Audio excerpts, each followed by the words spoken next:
নবরাত্রির প্রথম দিনে কোন রূপে আসেন মা দুর্গা জানো?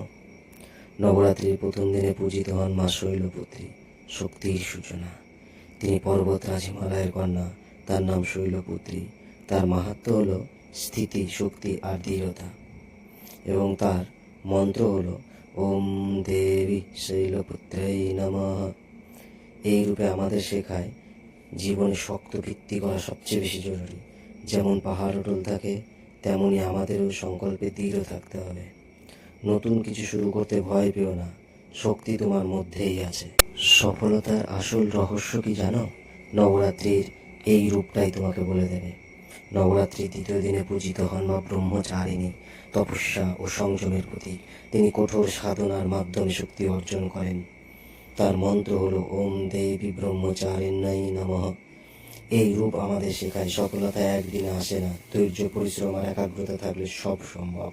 নিজের লক্ষ্যে স্থির থাকো, ফল একদিন আসবেই। ভয়কে হারাতে চাও? তাহলে এই রূপটা সম্পর্কে অবশ্যই জানতে হবে তোমাদের। নবরাত্রির তৃতীয় দিনে পূজিত হন মা চন্দ্রঘণ্টা, সাহস ও শান্তির দেবী।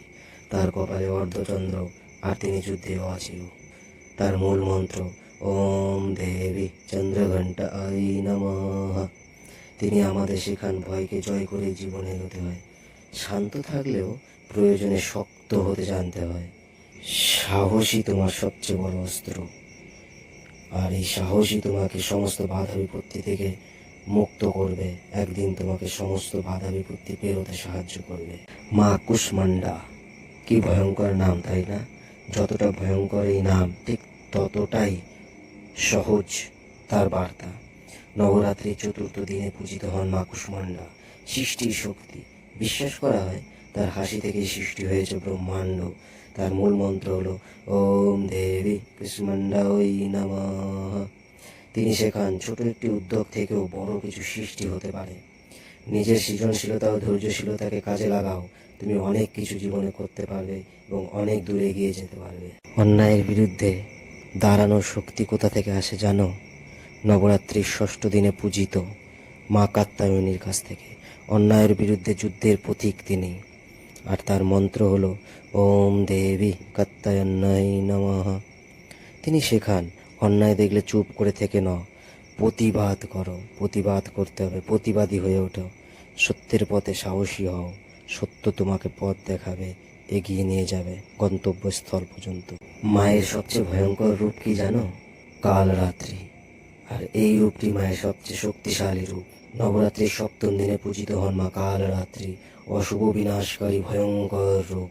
তার মন্ত্র হলো ওম দেবী কাল রাত্রে ঐ নমঃ।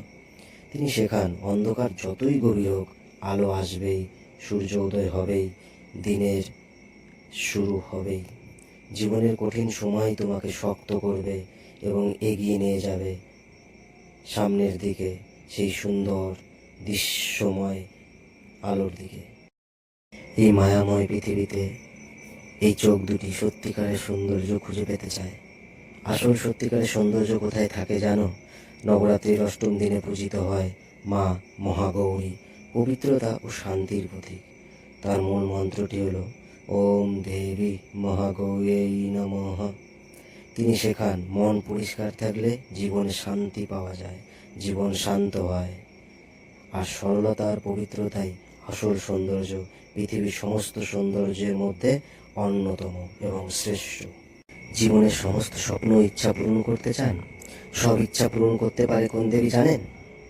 নবরাত্রির নবম দিনে পূজিত হন মা সিদ্ধিদাত্রী, সিদ্ধি ও আশীর্বাদের দেবী তিনি। তার মন্ত্র ওম দেবী সিদ্ধিদাত্রী নমঃ।